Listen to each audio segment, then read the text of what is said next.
This channel does not promote any violent, harmful, or illegal activities. All content provided by this channel is meant for an educational purpose only. গঙ্গাজল ছিটিয়ে ঝাড় দিয়ে তৃণমূলের panchayat office শুদ্ধ করল BJP. পশ্চিম মেদিনীপুরের পিংলার মালিগ্রাম পঞ্চায়েত বদলের হাওয়া।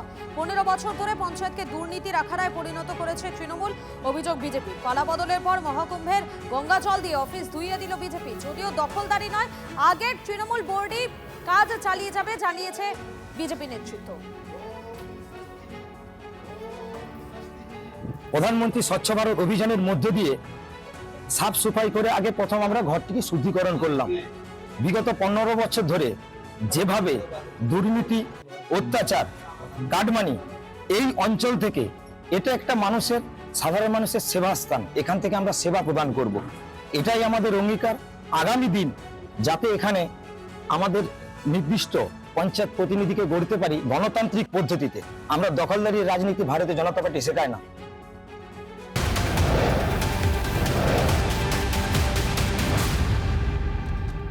নতুন সরকার শপথ নেওয়ার পরেও আক্রান্ত একের পর এক বিজেপি নেতা।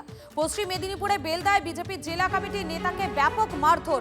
আমাদের প্রতিনিধি দেবব্রত রয়েছেন আমাদের সঙ্গে। দেবব্রত, ঠিক কি ঘটনা ঘটেছে, কি অভিযোগ উঠে আসছে? দেখো, যেটা অভিযুক্ত হচ্ছে বেলদা থানা এলাকায় মইনাপাড়া বলে একটি এলাকা রয়েছে, সেখানে বিজেপির একটি বিজয় মিছিল ছিল সন্ধ্যার দিকে। সেই সময় বিজয় মিছিল ছেড়ে এলাকার এক নেতা, সে যখন বাড়ি ফিরছিলেন দেখা করে নেতা কর্মীদের সাথে, তখনই কিন্তু তার উপর আক্রমণ চালানো হয় এবং তাকে মারধর করা হয় বলে অভিযোগ। এবং এই অভিযোগের আঙুল উঠেছে তৃণমূলের দিকে, স্থানীয় তৃণমূল নেতৃত্বের বিরুদ্ধে। এবং সেই অভিযোগ নিয়ে ইতিমধ্যেই কিন্তু তাকে হাসপাতালে তার চিকিৎসা করা হয়েছে এবং থানায় একটি অভিযোগ দায়ের করা হচ্ছে বলেও বিজেপির পক্ষ থেকে জানানো হয়েছে। ধন্যবাদ তোমাকে। বৌদি সম্পর্কে বৌদি হয়, উনি পান দোকানে দাঁড়িয়েছিলেন, সুশীন্দ্রা গেটের পান দোকানে। আমাকে ডাকলেন, আমি মোটরসাইকেল থেকে নেমে ওনার সঙ্গে কথা বলতে গেছি।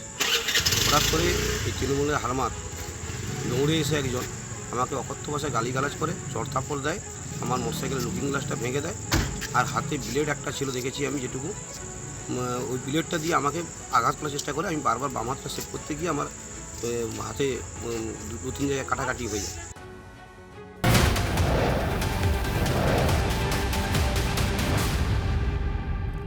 ঘরের ভেতরেই সুড়ঙ্গ, নিচে চোখ ধাঁধানো বিলাসবহুল ঘর আসবাব।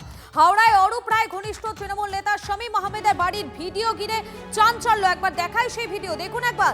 ঘরের ভেতরে একটি সুড়ঙ্গ, সেই সুড়ঙ্গ দিয়ে চলে গেলে এই বিলাসবহুল ঘরের হদিশ মিলেছে। দেখাচ্ছি আপনাদের সেই ছবি। থাকে ভাই এখানে। আমাদের প্রতিনিধি সুব্রত রয়েছেন আমাদের সঙ্গে। সুব্রতর কাছে চলে যাবো। সুব্রত, যেভাবে ঘরটা তৈরি করা হয়েছে অত্যন্ত প্ল্যান মাফিক, এবং এই ঘর তৈরি করতে যথেষ্ট খরচ, মানে খরচ সাপেক্ষ। এই যে শামীম আহমেদ, তার মূল ইনকামটা কি? এত টাকা কোথা থেকে সে জোগাড় করতে পারে? দেখো, একেবারে হাওড়া পৌরসভার যে 36 নম্বর ওয়ার্ড, সেই ওয়ার্ডের ওয়ার্ড প্রেসিডেন্ট ছিল এই শামীম আহমেদ ওরফে বারে। এবং শুধু তিনি ওয়ার্ড প্রেসিডেন্ট ছিলেন এমনটাই নয়, তার স্ত্রী 2013 সালে সেখানকার কাউন্সিলর ছিলেন। ফলে প্রতিপত্তি তো এখানে ছিল এবং মন্ত্রীর খুব ঘনিষ্ঠ ছিল। ব্যাকগ্রাউন্ডে যদি আমি যাই, এই শামীম আহমেদ 2008 সালে একটি শপিং মলে সাধারণ কর্মীর কাজ করতেন এবং সেখানে তার যে বেতন ছিল 3 থেকে 3,500 টাকা বেতন ছিল। তারপরে রাজ্যে পালাবদল হয় এবং বিগত শাসক দলের সে খুব ঘনিষ্ঠ হয়ে পড়ে। ফলে স্ত্রীকে কাউন্সিলর করা এবং এলাকায় প্রতিপত্তি করা, এবং বর্তমানে কান পাতলেই শোনা যায় এই শিবপুর অঞ্চলে ত্রাস এই শামীম আহমেদ ওরফে বারে। এবং তার এই যে বিলাসবহুল ফ্ল্যাট, একটি ফ্ল্যাটের তলায় গোপন আরেকটি ফ্ল্যাট, এবং যে ফ্ল্যাটে কোটি কোটি টাকার আসবাবপত্র এবং কোটি কোটি টাকার জিনিসপত্র পাওয়া গেছে, মানে রাজকীয় ব্যাপার বললেও কম বলা হবে। এবং এই যে ঘটনা, তার বেড়ে ওঠা, তার এই প্রতিপত্তি, সেই শিবপুর এলাকায় তার দবদবা যেটাকে বলে সেটা বজায় রাখা, তা কিন্তু এলাকার সাধারণ মানুষটি ভালোভাবে নিত না। কিন্তু কিছুদিন আগেই ভোট পরবর্তী যে হিংসা, সেই হিংসা এলাকায় সেই দাপট বজায় রাখতে গিয়েও সেখানে বোমাবাজি করা হয়, গুলি চালানো হয়। এই বরেই তার নেতৃত্ব দেয়, এমনটাই অভিযোগ রয়েছে। আমি একটু সরাসরি কথা বলে নেবো। মধ্য হাওড়ার বিজেপি কনভেনার আমার সঙ্গে এই মুহূর্তে রয়েছে শিবশঙ্কর দা, তার সঙ্গে একটু কথা বলবো। দাদা, এই বরেকে কিভাবে আপনারা দেখেছেন, এত প্রভাবশালী হয়ে ওঠা কিভাবে?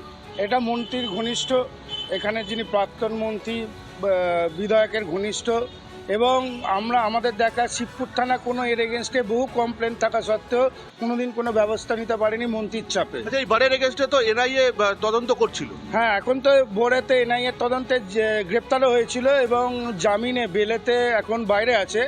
তো ওরও তো একটা নিষ্পত্তি হবে। শুধু এই একা শামীম আহমেদ নেই, এই তৃণমূলের জামানায় অলিতে গলিতে গজিয়ে উঠেছে। সামান্য শপিং মলের কর্মী থেকে কোটি কোটি টাকার সম্পত্তি, রাজকীয় জীবন কিভাবে সম্ভব হলো, কিভাবে দেখেছেন আপনি? পুরোটাই তৃণমূলের জামানায় সম্ভব হয়েছে এবং পুরোটাই কাটমানি। এবং আমাদের কাছে যা ইনফরমেশন আছে, পাশে যে একটা আইডিয়াল বলে বিল্ডিং হয়েছে, কোটি কোটি টাকা ওখান থেকে তুলেছে।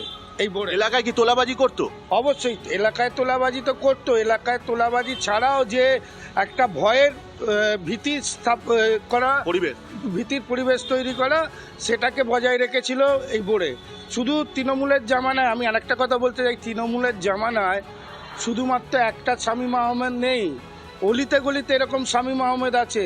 এবারে দেখো, বোঝা যাচ্ছে যে শাসক দলের ঘাড়ে ভর করে কোটি কোটি টাকা সম্পত্তি করেছিল, এবং যেটা জানা যাচ্ছে উড়িষ্যা তার একটি সিমেন্টের কারখানাও রয়েছে, এমনটা জানা যাচ্ছে।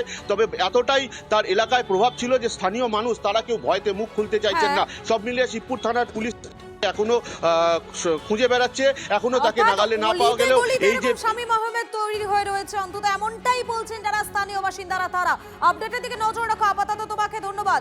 রাজনৈতিক মহলের একাংশের কি বক্তব্য শোনাই আপনাদের। এই শামীম শুধুমাত্র অরূপ রায়ের একটি পোষ্য নয়, এরকম হাজার হাজার অপরাধী তৈরি করে হাওড়ার মতো 500 বছরের পুরনো শহরকে জীবন্ত জঞ্জাল দিয়ে ভরিয়ে দিয়েছেন এই অরূপ রায়। আপনাদের প্রত্যেকের নিশ্চয়ই মনে আছে যে কোঅপারেটিভ দুর্নীতি যে নামগুলো ছিল সেখানে ছিলেন এই অরূপ রায়। তো সুতরাং হাজার হাজার শামীমদের দুর্নীতিকে জানতে গেলে সবার আগে অরূপ রায়কে ইন্টারোগেট করবার দরকার পুলিশের। সুড়ঙ্গ দেখবেন, গুহা দেখবেন, ঘরের মধ্যে আলমারি দেখবেন, টাকা ভর্তি, এগুলো সব বেরোবে আস্তে আস্তে। এখনো সরাবার চেষ্টা করছে কেউ কেউ, সে সুযোগ দেওয়া হবে না কাউকে।